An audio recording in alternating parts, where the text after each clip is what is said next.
hashtag 182, Apocalipse, estudando as profecias. Não era de admirar-se de que o povo dissesse, que é um comentário que João Evangelista colocou no Evangelho, que ouviu de alguém, comentou ali, onde eles estavam, né? Quando vier o Cristo, fará porventura alguém maiores sinais do que este tem feito? João capítulo 7, versículo 31. Bom, e por compreender Jesus, né, que muitos dos que o seguiam de perto não tinham uma confiança plena devida na pessoa dele mesmo, o Cristo de Deus era por isso que ele dizia aos seus seguidores, crede, ao menos por causa destas obras que eu faço. Está lá em João, capítulo 38. Evangelho de Jesus, segundo João, capítulo 10, aliás, versículo 38. Moisés precisava dizer para aquele povo que tinha recebido as tábuas da lei do próprio Deus. Porque como aquele povo, ainda muito ignorante, poderia entender e por isso aceitar que Moisés tinha visto Jesus e não Deus. Se ninguém ainda tinha a menor ideia de que o Mestre Jesus iria aparecer neste mundo e que ele era o fundador, o criador desse planeta. Daí que Moisés precisava destas credenciais para que o povo hebreu, duro daquele tempo, ignorante, cresce que o Espírito, né, que o Eterno tinha realmente aparecido a Moisés, que o havia capacitado a fazer aqueles prodígios diante do faraó, e assim o Mestre Jesus surgiu, fez maiores milagres no tempo dele. Uma explicação que já foi apresentada neste estudo é que Moisés viu Yahvé, isto é, Jeová, que é na realidade Jesus. E nesta oportunidade apresentei um estudo das palavras em hebraico, se não me engano está lá em Iniciação Espiritual, né, que auxilia a enxergar bem esse assunto e que deve estar lá atrás, né, numa das postagens de iniciação espiritual. Eu não lembro bem, foram vários que eu fiz. Portanto, que Moisés viu, quem Moisés viu foi o Cristo, no monte onde ele recebeu as tábuas da lei. Quando ele... só que Jesus ele já alcançou aquele nível de categoria de espírito de elevação sideral. É outro nível. Mas está lá. Quem quiser uma explicação direitinho sobre a palavra Yahvé, Jeová, está lá explicado. Mas Jesus surgiu e era, de fato, o Messias prometido, o ungido, o Filho de Deus entre nós, conforme o identificou São Pedro, com tanta certeza e confiança. Deus tinha predito que o caminho seria preparado diante do Messias, profecia que foi cumprida por João Batista, o precursor, que era primo de Jesus.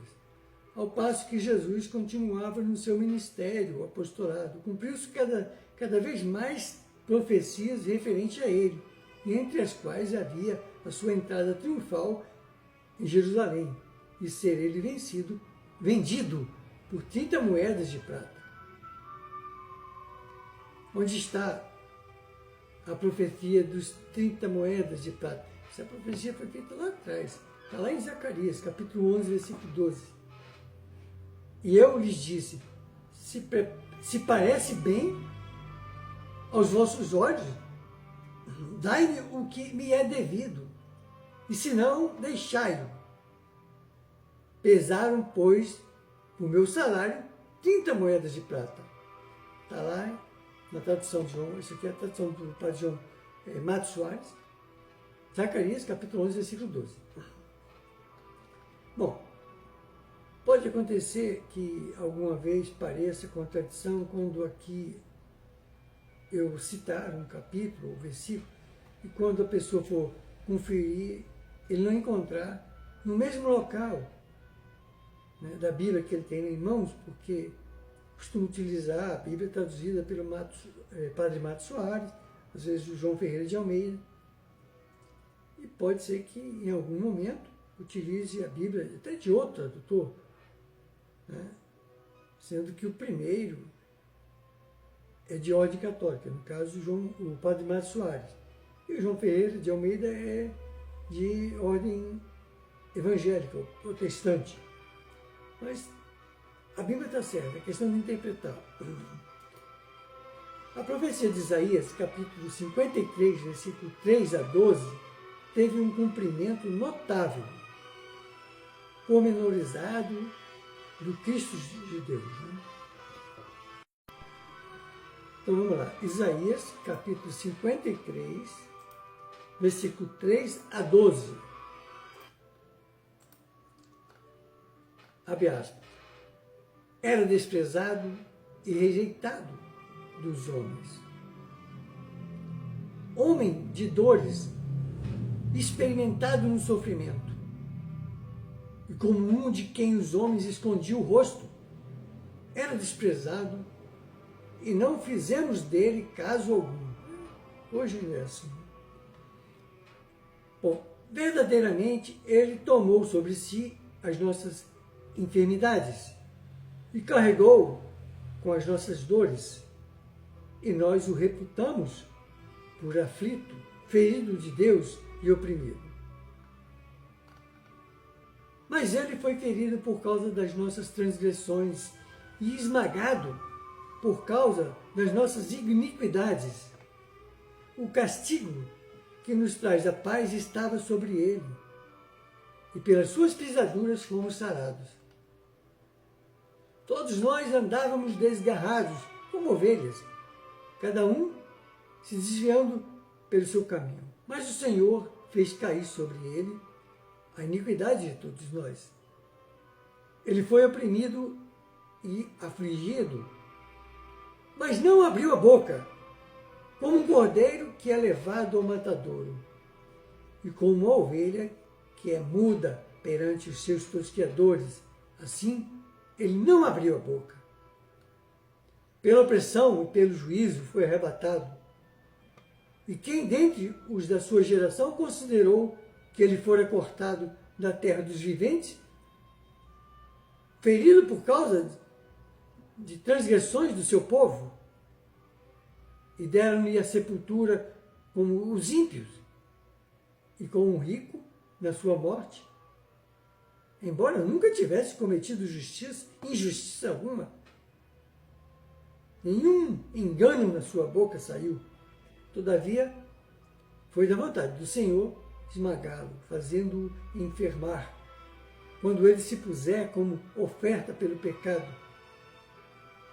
Verá a sua posteridade, prolongará os seus dias, e a vontade do Senhor prosperará nas suas mãos.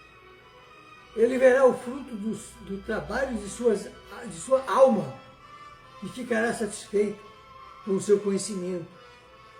O meu servo justo justificará a muitos, e as iniquidades deles levará sobre si.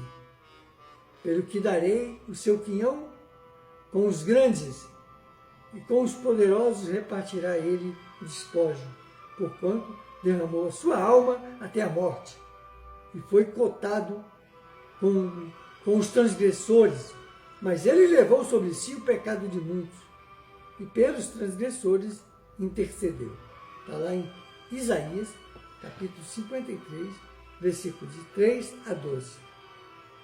Vamos seguir na próxima hashtag.